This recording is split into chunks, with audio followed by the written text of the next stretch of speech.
Madam तू राहतोस कुठे? इथंच रोडवर.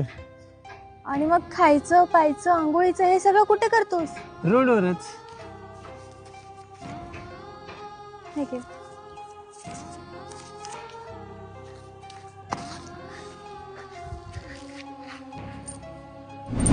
अरे ए मी तुला 100 रुपये दिले तरी तू भीक का मागतोय? 100 रुपये मध्ये आता काय येते? उद्याची पण सोय केली पाहिजे ना. अरे हा रे, जर मी तुझी खाण्याची राहण्याची पिण्याची सगळी सोय केली तर तू हे भीक मागणं सोडशील का?